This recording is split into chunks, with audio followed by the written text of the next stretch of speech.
kasih karunia Allah yang menyertai aku. Dia mengalami Tuhan Yesus.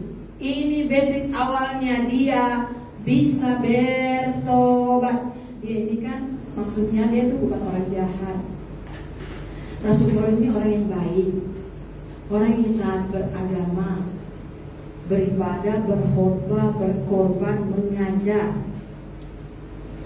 Ini pekerjaannya. Dia percaya dengan Mesias, tapi dia kan belum kenal Yesus. Kenapa dia jahat? Kan dia belum kenal siapa Yesus. Beda dengan 12 murid. Dan dia mendapatkan ajaran yang salah dari pemimpinnya. Untuk menganiaya jemaat itu orang sesat, kita libas mereka. Dan dia ngikutin gurunya. Ya, karena pemimpinnya kan membenci Yesus dan membenci anak buah Tuhan Yesus. Dan itu yang dia terima, bukan mengasihi. Dan dia menganiaya. Di dalam perjalanan dia bertemu dengan cahaya, menjadi buta cahaya. Itulah Yesus, cahaya yang menampakkan diri kepada dia dan menjadi buta. Kemudian dia mendengar suara Tuhan. Saul, Saul, kenapa engkau menganiaya aku? Siapa yang kau aniaya Tuhan? Kenapa kau siksa aku? Saul, Saul, kenapa kau siksa aku? Siapa yang aku aniaya? Siapa kau Tuhan? Akulah yang kau aniaya. Aku Yesus yang ada di dalam jemaat. Jemaat itu isinya apa? Gembala sidang. Bapak gembalamu itu loh Yesus. Hamba Tuhan yang memberitakan Injil, yang melayani. Itu yang kau lawan. Yesus sayang, kenapa kau aniaya aku? Selain Bapak Gembala hamba Tuhan, jemaat yang mengikuti Bapak Gembalanya untuk sungguh-sungguh beriman, taat, setia kepada Yesus. Berapa banyak kau menyangka, siapa kau Tuhan? Akulah Yesus yang kau aniaya itu. Udah ngerti ini ya, perusak-perusak tubuh Kristus, perusak-perusak gereja Tuhan, supaya mereka bertobat sebelum nafasnya dicabut, pemberesan. Masa pede dia, siap. Sejak itulah dia bertobat. Yang pertama, dengan kebangkitan Yesus kita harus mengalami Tuhan. Esensi ibadah itu kita mengalami Tuhan. Ini dia sedang dalam keadaan untuk berbuat jahat saja dia bisa mengalami Tuhan. Bandingkan aja sama dirimu kesini kan mau ibadah kan. Masa saudara Tuhan tidak izinkan untuk saudara mengalami Tuhan? Pasti saudara akan mengalami Tuhan. Dia tidak disuruh Tuhan bertobat, tidak sayang. Roh Kudus yang di dalam dia itu menginsahkan dia, sehingga dia mengatakan, akulah yang paling hina.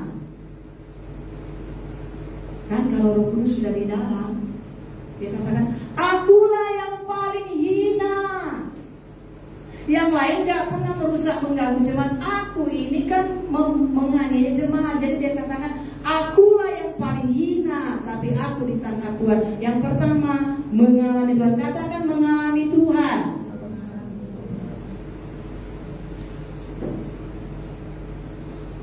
Hanya perlu mengalami Tuhan. Saya sudah pernah. Terus lagi saudara mau mengalami Tuhan, supaya iman firman Tuhan yang ada di dalam diri kita bisa bertumbuh. Untuk bisa bertumbuh, saudara harus komitmen jadi murid Tuhan Yesus, mau diproses. Berapapun harganya, harus taat dan setia. Jangan itu jadi beban. Jangan itu jadi beban. Kalau itu kita merasa jadi beban, dia nggak kasih lagi, kasih karunia berikutnya untuk saudara dipakai oleh Tuhan sampai nanti ke promised land.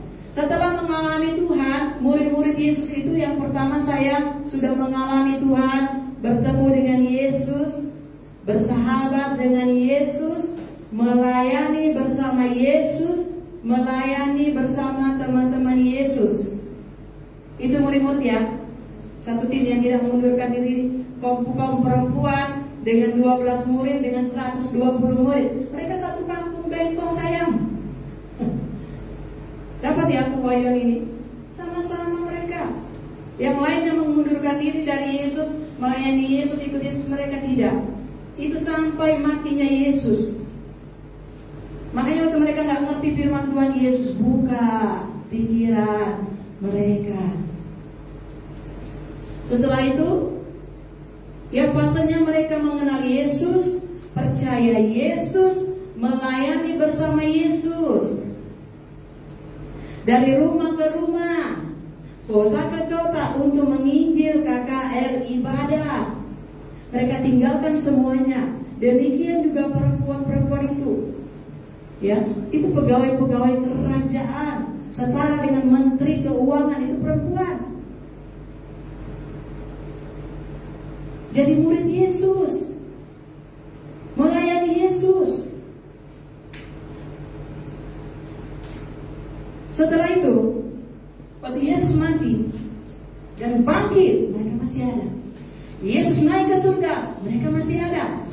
Baru mereka menjadi satu tim doa yang sehati, sampai mereka mengalami kuasa Tuhan.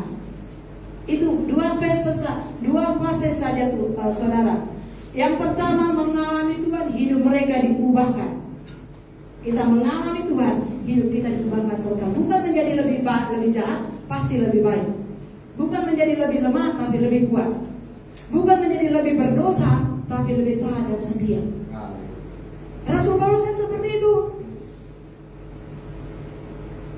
Dialah Yesus yang ada di dalam saya, dengan kuasa kebangkitannya yang telah melahirkan saya.